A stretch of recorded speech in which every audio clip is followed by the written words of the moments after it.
Hello, welcome back to my channel Madhumita Dham এন্টারটেনমেন্টে সবাইকে স্বাগত। আশা করছি তোমরা সবাই খুব ভালো আছো। আজকে কিন্তু হ্যাপি মকর সংক্রান্তি। তোমরা যেদিনকে ভিডিওটা দেখছো সংক্রান্তি অনেক পরে, মানে সংক্রান্তি হয়ে গেছে।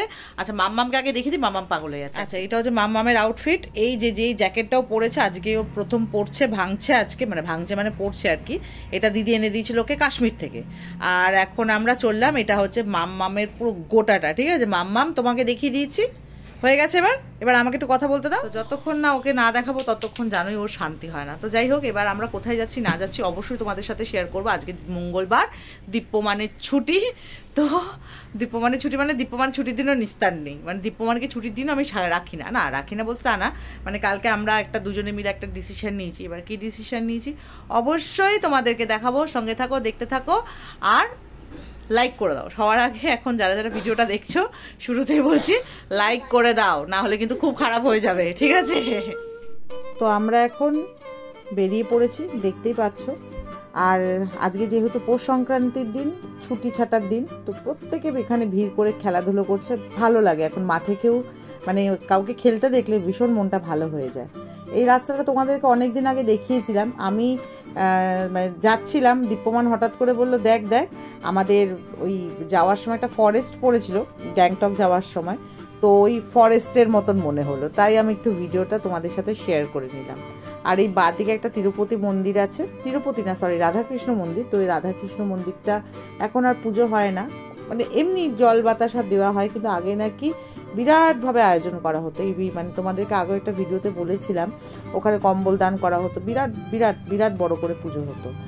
আর চলো এবার আমরা চলছি, এবার আস্তে আস্তে কোথায় যাচ্ছি অবশ্যই তোমরা টাইটেল থাম্বনেল দেখে বুঝতেই পেরে গেছো কোথায় যাচ্ছি। আর welcome back to my channel. তো সঙ্গে থাকো, দেখতে থাকো।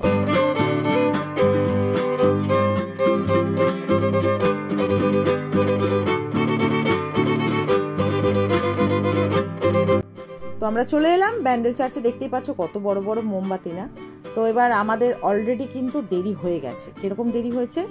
সকাল 8টা থেকে এই চার্চটি খোলে, শীত গ্রীষ্ম বর্ষা, আর বিকেল 4:50 পর্যন্ত কিন্তু খোলা থাকে। তবে হ্যাঁ, এই ভেতরে তোমাদেরকে বাঁদিকে যে জায়গাটা দেখালাম ওটাই হচ্ছে মূল, যেখানটা আমাদের যীশু খ্রিস্ট আছেন, তো সেইটা কিন্তু বন্ধ হয়ে গিয়েছিল তখন।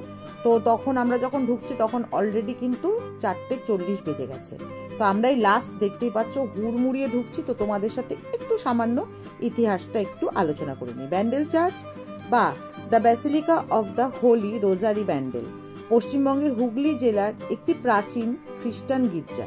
পর্তুগিজ ও মুঘলদের সময় নির্মিত এই গির্জাটি মেরি মাতাকে উৎসর্গিত করা হয়েছিল। পর্তুগিজ ও মুঘলদের সময় ব্যান্ডেল চার্চ নির্মিত হয়েছিল। গোমেজ দ্য সোটো 1660 সালে এই গির্জাটি নির্মাণ করেন। মঠের পূর্ব গেটের উপরে 1599 সালের পুরনো গির্জার মূল পাথর রয়েছে। ব্যান্ডেল চার্চ পশ্চিমবঙ্গের প্রাচীনতম খ্রিস্টান গির্জাগুলির মধ্যে একটি অন্যতম। তো দেখতেই পাচ্ছ, তোমাদেরকে সামান্য একটু ইতিহাসটা বলে দিলাম। এবার আমরা ওপরে চলে এসেছি। ওপরে এসেও তোমরা দেখতে পেলে মানে আমরা মোমবাতিটা জ্বালাতে গিয়েছিলাম, কিন্তু আমাদেরকে গার্ড বললো না, এখানে জ্বালাবেন না, আমরা বন্ধ করে দিয়েছি অলরেডি সমস্ত মোমবাতি, আপনাদেরকে নিচে গিয়ে জ্বালাতে হবে। তো যথারীতি আমরা খুবই তাড়াহুড়োয় ছিলাম। আমি এর আগেও 3বার ট্রাই করেছি, 3বারও আমি মানে ঢুকতে পারিনি। তো ফাইনালি এবারে ঢুকতে পারলাম। তো ঢুকে মোটামুটি যতটা তোমাদের সাথে পারলাম শেয়ার করলাম। যদি ভালো লেগে থাকে, যদি নতুন কোনো বন্ধু এসে থাকো, তাহলে অবশ্যই নোটিফিকেশনের পাশে যে বেল আইকনটা সেটা টুম করে বাজিয়ে দেবে, আমার পরিবারে চলে আসবে, যাতে নতুন করে যখনই কোনো ভিডিও পোস্ট করি তোমাদের কাছে নোটিফিকেশন চলে যায়। তো দেখতেই পাচ্ছ এখানে নীরবতা পালন করতে বলেছে, অবশ্যই আমরা নীরবতাও পালন করেছি, আর অযথা কথাও বলতে না করেছে। আর আমি চার্চে বা মনেস্ট্রিতে, আমার দুটোই ভীষণ প্রিয় একটা জায়গা, যে চার্চ আর মনেস্ট্রি, আমি দুটোতে গিয়ে না খুব একটা কথা বলি না, তখন মনে হয় যে একটু দৃশ্য নিই, মানে দেখি বা অনুভব করি।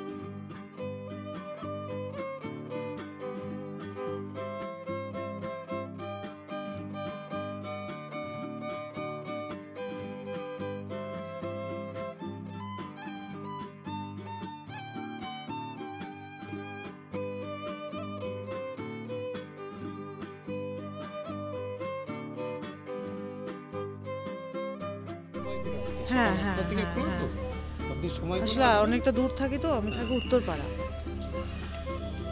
আমি আজ অব্দি যতবার এসেছি ততবার বন্ধ দেখেছি, মানে যে প্রথমবার এলাম 3 বার অ্যাটেম্প করেছি। না না বন্ধ পেয়েছি, মানে ঢুকছি বন্ধ হয়ে যাচ্ছে গেট।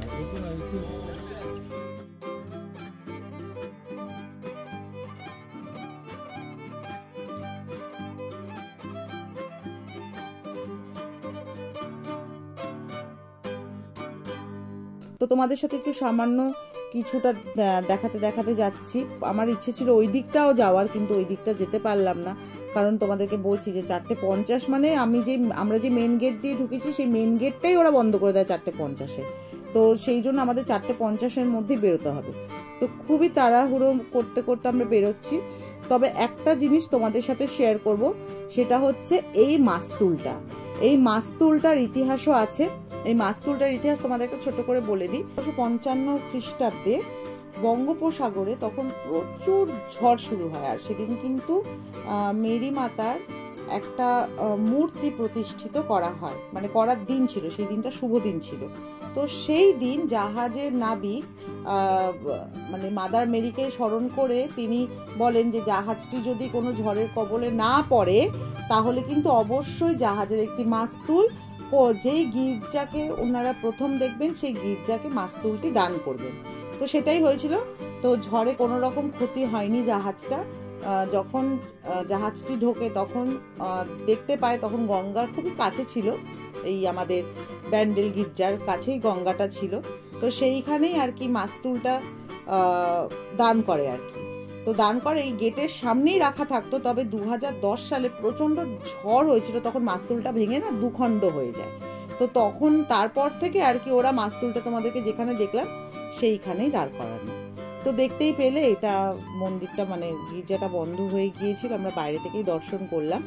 আর ইয়েস, এটা সব থেকে পুরনো আমাদের বলতে পারো বাংলার ঐতিহ্যপূর্ণ গির্জা, সর্বপ্রথম সর্ববৃহৎ এবং সর্বসাধারণের জন্য কোনো রকম এখানে কিন্তু কোনো রেস্ট্রিকশন নেই, মানে ভিডিও করতে পারো। আমি ভিডিও করেছি, তবে জানি না মূল যেখানে প্রেয়ারের জায়গা সেখানে ভিডিও করা যায় কিনা, আমি সেটা বলতে পারবো না। এবার দেখে নাও, মাম্মামকে ওর বাবা এই ব্যান্ডটা কিনে দিয়েছে, অবশ্যই কমেন্ট সেকশনে বলো মাম্মামকে কেমন লাগছে।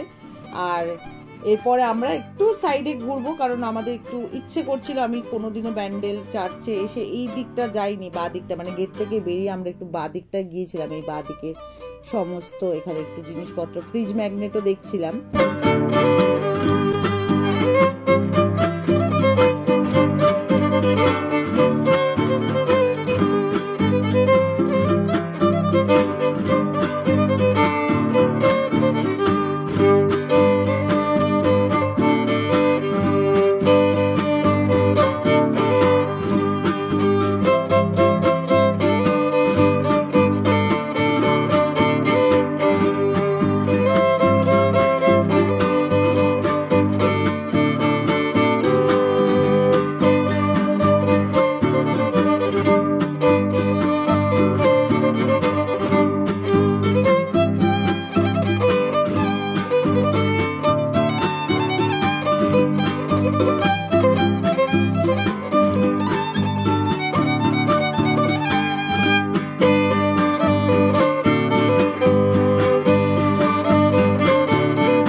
এই দেখো ফুচকা খাচ্ছে মামামের তো শুধু পাপড়ি, আর তো কিছু না। আর এখানে দই ফুচকা, পাপড়ি চাট সবই পাওয়া যায়। আর এখানে পেঁয়াজ দিয়ে ফুচকা বানায়। তোমরা অবশ্যই কিন্তু কমেন্ট সেকশনে বলো কে কে পেঁয়াজ দিয়ে ফুচকা খেতে ভালোবাসো। আমি একদম ভালোবাসি না।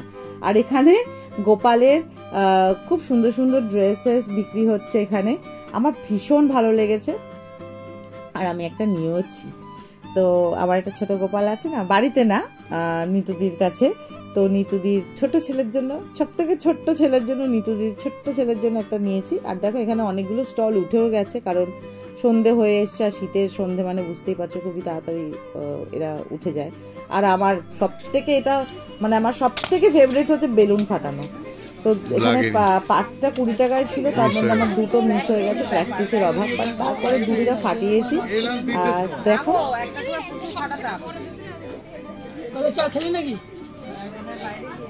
ভালো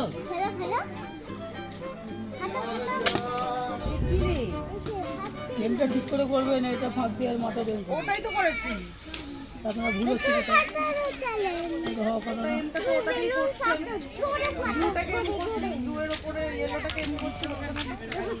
মাঝখানে দে আমায় দে, আমি সব ফাটিয়ে দিই। সব ফাটাতে হবে না, আমি একটা ফাটাবোই। মানুষ খেললো না, এটা অন্য জিনিস। একটা ফাটিয়েছে কত করে? 5টা 20 টাকা, 3টে হয়েছে। এবার 4টে। আমার লাস্টেরটা আমি ফাটাবো। হ্যাঁ, লাস্টেরটা তুই ফাটাবি। লাস্টেরটা তুমি ফাটাবে, মা দুবার ফাটাচ্ছে না। দেখলেন দেখলেন, পারি তো তাহলে পারি তো। এটা তুমি করো, কি করবো? এই বন্ধুটা আলোটাই অফ করে দিয়েছেন। যাকে বন্ধ করে দেবো আপনার।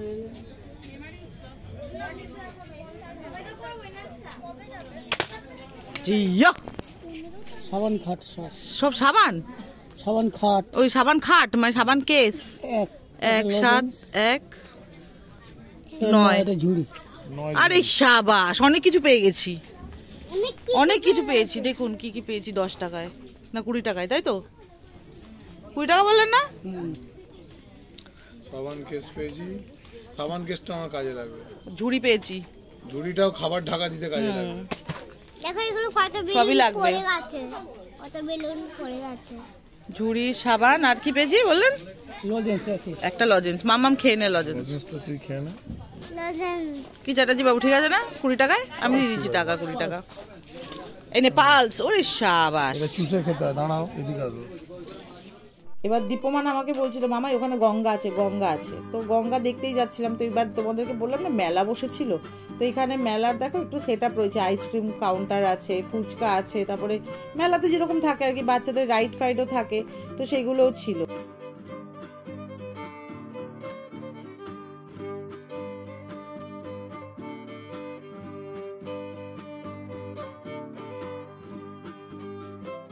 গঙ্গা, এবার গঙ্গা দেখতে চলে এলাম। তো গঙ্গা দেখতে চলে এলাম, তো গঙ্গা কোথায়?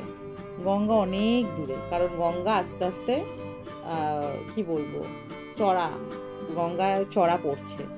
তো এবার এই মন্দিরটাও খুব ইন্টারেস্টিং ছিল, তবে আর জুতো খুলে উঠিনি। আর এই বট গাছটা দেখো কেমন ভূতের ভূতের লাগছে না দেখতে? সত্যি তাই, খুবই ভুতুরে ভুতুরে ব্যাপার একটা ছিল। এবার তো তারপরে দীপমান ওই দিকটা গেল একটু ঘুরতে, মানে দেখতে গেল। আমি বললাম না, আমি ওই দিকটা যাবো না, মাম্মাম সাথে ছিল। আর মাম্মামকে তো আমি একদমই বিশ্বাস করি না, মাম্মাম আমার হাত ধরেই ছিল। এবার বেরোবো আস্তে আস্তে আমরা। তো তোমাদেরকে একবার দেখিয়ে দিই ব্যান্ডেল চার্চটা আফটার সানসেট কীরকম লাগে। অপূর্ব দৃশ্য, মানে ক্রসটা জ্বলছে আর এখানে লেখাই আছে গির্জা দর্শনের সময়। আর চলো এইবার আমরা বেরিয়ে পড়ছি আমাদের পরবর্তী ডেস্টিনেশনের জন্য। কোথায় যাচ্ছি অবশ্যই তোমাদেরকে আমার চ্যানেলটাকে লক্ষ্য রাখতে হবে। সবাই ভালো থেকো, সুস্থ থেকো। দেখা হচ্ছে আবার আগামী ব্লগে। টাটা।